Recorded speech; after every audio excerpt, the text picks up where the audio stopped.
23 वर्षकी छु। गोरो छाला पातलो कम्मर न धेरै अग्ली न धेरै होची। मेरा गाढा कजरा र आँखा मेरो सौन्दर्य देखेर जो कसैको मनलाई अचम्ममा पार्न सक्छ। मेरा श्रीमान मलाई हरेक दिन माया गर्नुहुन्छ, तर आज राति मेरो ससुरासँग यस्तो घटना भयो जसले मलाई झस्काइदियो। म तपाईलाई यो सम्पूर्ण कथा विस्तारमा सुनाउँछु। कसरी यस्तो भयो कि म मेरो ससुरासँग यस्तो स्थिति आइपुगे। हाम्रो घरमा म मेरा ससुरा र श्रीमान मात्र बस्छौं। मेरो जेठाजु सेनामा हुनुहुन्छ र कामले गर्दा प्राय घर बाहिर हुनुहुन्छ। हाम्रो विवाह भएको 1 वर्ष मात्र भएको छ र हाम्रो अझै बच्चा छैन। मेरा श्रीमानले मलाई धेरै माया गर्नुहुन्छ र मेरा ससुराले पनि मेरो धेरै ख्याल गर्नुहुन्छ। एक दिन मेरो श्रीमान 3 दिनको लागि बाहिर जानुभयो। घरमा म र मेरा ससुरा मात्रै थियौं। पहिलो दिन उहाँले मेरो धेरै राम्रो ख्याल राख्नुभयो र घरका सबै कुरा बुझाउनुभयो, तर एउटा बाकस उहाँले देखाउनु भएन। मैले सोधे, बुबा त्यो बाकसमा के छ?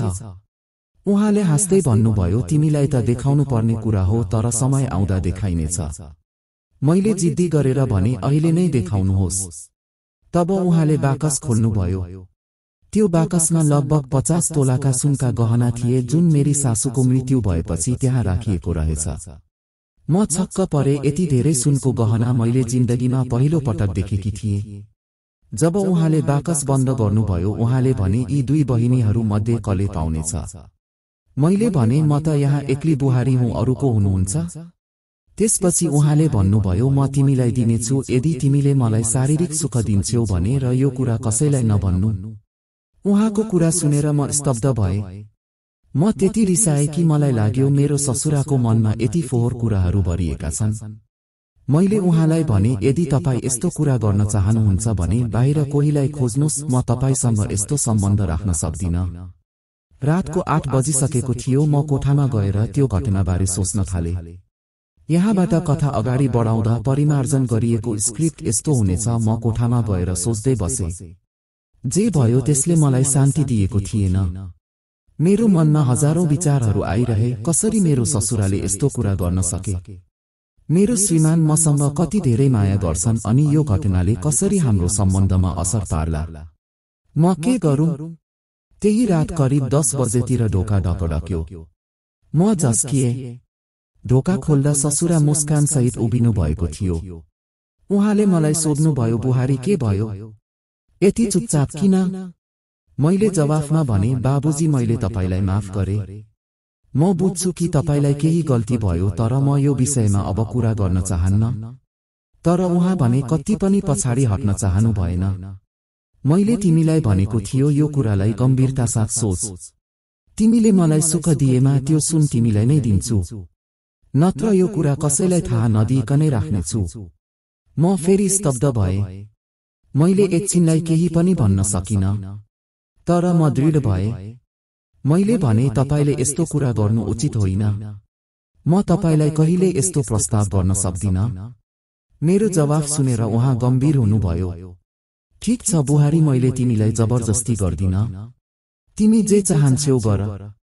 अनि उहाँ ढोकाबाट फर्किनुभयो। तर म अब तनावमा थिए। यो कुरा कसरी सामना गरौं भनेर म सोच्न थाले। बिहानसम्म म पूर्ण रूपमा निदाउन सकिन। मलाई यस घटनाले गहिरो असर पारेको थियो। म यो कुरा कसैलाई भन्न पनि सक्दिन, किनकि यो हाम्रो परिवारको प्रतिष्ठाको कुरा हो। अर्को दिन बिहान म उठ्दा मेरो ससुरालाई सामान्य देखिन्थ्यो। उहाँले अघिल्लो रातको कुरा बिर्सनु भएको झै थियो।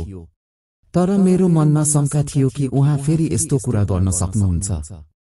3 दिनपछि जब मेरो श्रीमान घर फर्किनुभयो, म उहाँलाई यो कुरा भन्नु कि नभन्नु भन्ने दोधारमा परे।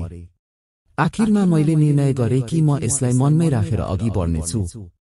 यसरी कथा अगाडि बढाउँदा कथाको स्वरूपलाई परिवर्तन गरेर विभिन्न पात्रहरूको व्यवहार र कथा चक्रलाई परिमार्जन गरिएको छ। 3 दिनपछि मेरो श्रीमान घर फर्कनुभयो। उहाँले मलाई न्यानो अम्रालो हाल्दै भन्नुभयो, कस्तो छ तिमीलाई?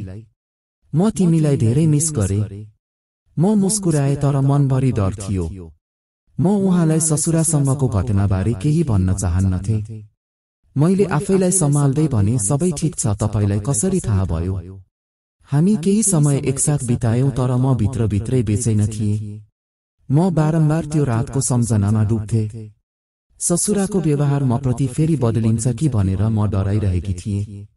केही दिन बिते, सबै कुरा सामान्य जस्तै लाग्थ्यो। मेरो श्रीमानले काममा ध्यान दिन थाले र म पनि दैनिक काममा व्यस्त भए। ससुरा घरमा हरेक दिन सामान्य जस्तै देखिन्थे। उहाँले अघिल्लो घटनाको बारेमा केही बोल्नु भएन। मलाई लाग्यो अब त्यो कुरा सकियो। तर एक रात फेरि त्यस्तै घटना भयो। यो रात मेरो श्रीमान अर्को टुरमा जानुभएको थियो। घरमा ससुरा र म मात्र थियौं। म आफ्नो कोठामा निदाउन खोज्दै थिएँ, तर म भित्र एउटा अनौठो डर थियो। रातको करिब 11 बजे ढोका फेरि ढकढकायो।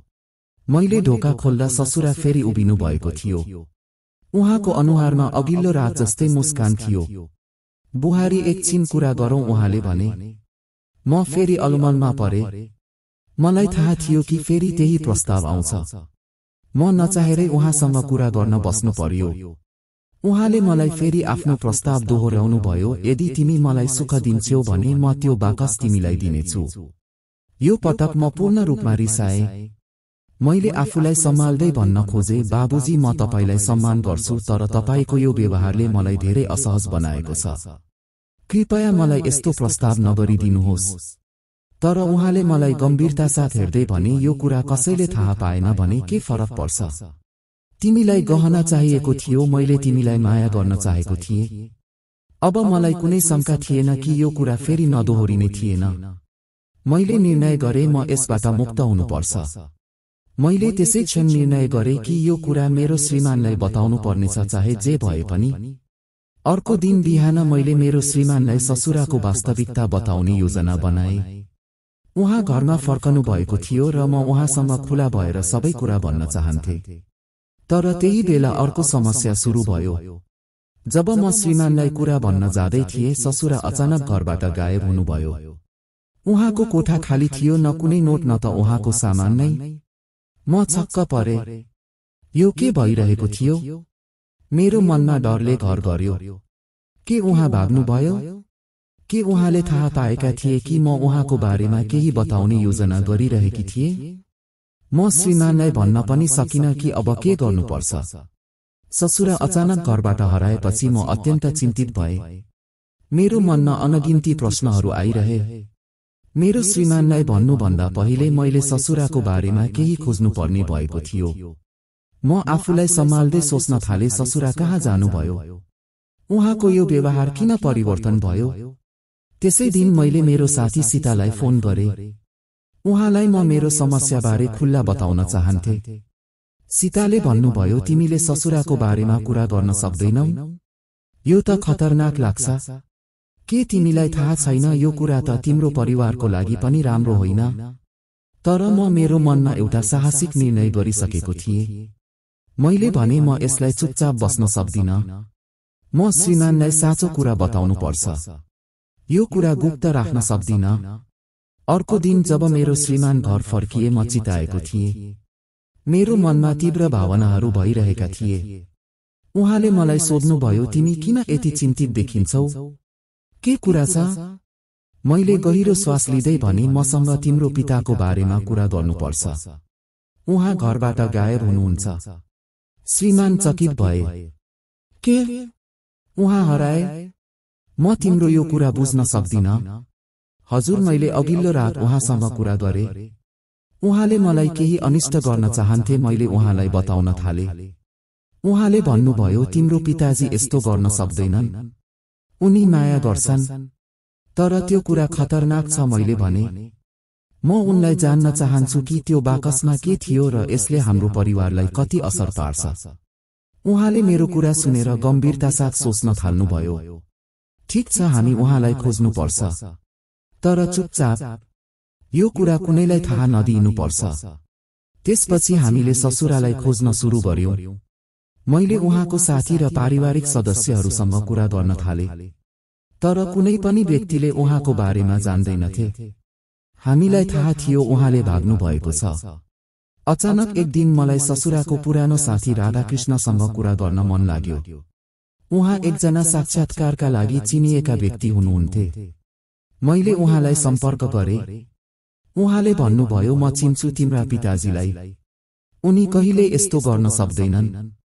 तर उनले केही भन्नुपर्छ भने म तिमीलाई मद्दत गर्न सक्छु। जब मैले उहाँलाई भनेको सुने म एकदम उत्साहित भए। कसरी? हामीलाई उहाँलाई फेला पार्नु पर्यो। राधाकृष्णले भने हामीले उहाँको पुरानो साथीहरूलाई भेट्नुपर्छ। सँगै केही खुट्टाहरू राख्नुपर्छ। हामीले योजना बनायौं र अर्को दिन ससुराको साथीहरूको टोली बनाउन थाल्यौं। यद्यपि म डराइरहेको थिएँ। मैले सोचे अब म यो कुरा बिर्सन सक्दिन। मलाई हिम्मत गर्नुपर्छ। हामी सबैजना एकसाथ यात्रा गर्दै ससुराको मनमा पर्ने कुराहरूको खोजी गर्यौं। बुढा विदेश गएको 5 महिना भइसकेको थियो। चिक्न मन लागेर उखरमाउलो भइसकेको थियो। बिहान र बेलुकी त घरको धन्दा गर्दै र छोराछोरीको पछि लाग्दैमा यो बारेमा सोचिन्न थियो। तर दिनभरि त म खाली नै हुन्थे। खाली दिमाग शैतानको घर बनेको जस्तै भइरहेको थियो। टिभी सिरियल हेर्दा फिल्म हेर्दा पनि अलिकति अँगालो सङ्गालो हालेको देख्दा पुतीमा पानी रसाएर आइहाल्थ्यो। अनि म त कहिलेकाहीँ चिकुवा फिल्म हेर्दै आफ्नो हात जगन्नाथ गर्न थाल्थे। खोइ लोग्ने हुँदा त यतिविधि चिक्न मन लाग्दैनथ्यो। अहिले ऊ गएपछि चाहिँ किन पुती चिलाएको होला यति धेरै भन्दै सोच्ने पनि गर्थे। कहिलेकाहीँ कसैबाट चिकाउन सकिन्छ कि भनेर पनि विचार गर्थे तर डर लाग्थ्यो। आफूले त चिकाउन मात्रै सोचिएला तर कसैले दुरुपयोग गरिदियो भने त म आफ्ना छोराछोरी सम्झिएर पनि मनलाई बाध्ने गर्थे तर पुतीलाई त चिक्नेसित मात्रै सरोकार थियो। मेरो पुतीको उमलाई झन बढिरहेको थियो। मलाई चिकुवा फिल्ममा जस्तै पुती चटाउन मन हुन्थ्यो कसैलाई तर केही गरे पनि यो सम्भव भने भएन। त्यसैले हातैले काम चलाइरहेको थिएँ। लोग्ने अझै 2 वर्ष नआउने गरी गएको छ। यहाँ म चिकाउनका लागि यति पागल भइसकेको थिएँ। कुनै दिन बीच सडकमा पुती थापेर बस्छु कि भन्ने डर लागिसकेको थियो। अजिङ्गरको आहारा दैवले पुर्याउँछ भने जस्तै भयो। एक दिन फुपूको फोन आयो। फुपूले भाइले +2 पढ्छु भनेर काठमाडौँ आउनलाई जिद्दी गरिराख्या छ, कोठा खोजेर राख्देऊ है बहिनी भनेर फोन गर्नुभयो। मैले ह्या दिदी यहाँ यत्रो घर खाली छ यही बस्छ नि किन चाहियो कोठा भनेर फुपूलाई सम्झाएँ र भने भान्जा भान्जीलाई पढाइदिन्छ पनि मलाई पनि सहयोग हुन्छ। फुपू पनि खुसी हुनुभयो। म पनि खुसी भएँ। छोराछोरी पनि खुसी भए। बस पार्कमा उसलाई लिन गए। धेरै वर्ष अघि देखेको चिन्नै गाह्रो भयो। पाल्पाबाट आउने बसकै स्टपमा गएर उभिएको थिएँ।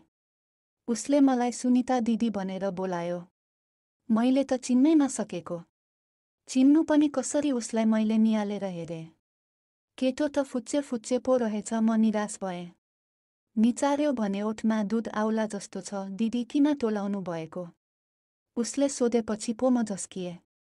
ल हिँड ट्याक्सीमा जाउँ भने। यति सानो फुच्चे छस् क्याम्पस पढ्न आइस होइन? मैले उसलाई जिस्काएँ। ट्याक्सी आयो। ट्याक्सीमा बस्दा म उसित टाँसिन खोजेँ। मेरो तिग्रा उसित रगेटिँदा मेरो पुती रसाउन थालिसकेको थियो। एक मन त लाग्यो जाठालाई आजै घोडा बनाउँछु। तर मैले मनलाई थामेँ र उसित कुरा गर्न थालेँ। घर पुग्ने बित्तिकै ऊ टोयलेटतिर गयो। म भने ढोकामा कान थापेर सुन्न थालेँ। मुजीको मुतको धारो पनि कति ठुलो सुनिएको हो। मलाई त्यसमै रमाइलो लागिरहेको थियो। ऊ नुहाएर आयो। म खाजा बनाउन थालेँ। छोराछोरी पनि आए। उनीहरू पनि खुसी भए। त्यो रातभरि मलाई निद्रा लागेन। ऊ 21 वर्षको भइसकेको थियो। तर दुब्लो र सानो थियो। मुजीको लाडो कति नै ठुलो होला र मनमा लागिरहेको थियो। तर लाडो त मेरो लोग्नेको पनि त ठुलो थिएन नि। 1 मिनेटमै झरिसक्थ्यो। यसो दुध चुसे जस्तो गर्थ्यो त्यति हो। यी नयाँ केटाहरूलाई चिकाएको नयाँ तरिका ज्ञान हुन्छ। मैले यही सोचेर चित्त बुझाएँ। तर यो मुजी बाम पुर्केलाई आफूसम्म ल्याउने चाहिँ कसरी? मलाई टेन्सन भयो। तर भोलिपल्टदेखि मैले उसलाई आफूतिर आकर्षित गर्न प्रयत्न गर्न थालेँ। कपाल मिलाइदिने लुगा मिलाइदिने बहानामा उसलाई छुने गर्न थालेँ। बस्दा उसको अगाडि दुध देखाउने गरी निहुरिने गर्न थालेँ। प्राय म्याक्सी लगाएर बस्थे। तिग्राहरू देखाउन थालेँ। तर उसको ध्यान आफूतिर तानिए जस्तो लागेन। मुलाले मलाई दिदीको रूपमा मात्रै हेरिरहेको रहेछ क्यारे। यस्तो कुटकुटी लाग्ने उमेर छ, गर्लफ्रेन्ड छ कि छैन नि? म जिस्क्याउने गर्थे। ऊ लाज माने जस्तो गर्थ्यो। म ऊ बसेकै ठाउँमा ढेप्पिने गर्थे, कहिलेकाहीँ सेल्फी खिच्ने बहानामा अँगालो हाल्थे। त्यति बेला म यति उत्तेजित हुन्थे, च्याप्प समातेर टोकिदिउँ जस्तो लाग्थ्यो। तर केही नभए जस्तो गरी ऊ तर्किने गर्थ्यो। उसको कलेज सुरु भयो, उसलाई दिउँसोको कलेज पढ्न मन थियो। तर मैले उसलाई बिहानको कलेज पढ्नलाई मनाएँ। दिउँसो खाली हुँदा त कोही नभएको मौकामा कुनै न कुनै दिन त मुजीलाई मिलाउँछु भन्ने मेरो अठोट थियो। दिउँसो खाली हुँदा कहिलेकाहीँ फिल्म हेर्न लैजान थाले, सपिङमा साथी पनि लैजान थाले। हुँदा ऊ मसित नजिकियो। ऊ अब मसित अप्ठ्यारो मान्न छाडिसकेको थियो। म उसकै अगाडि लुगा फेर्न थालेँ।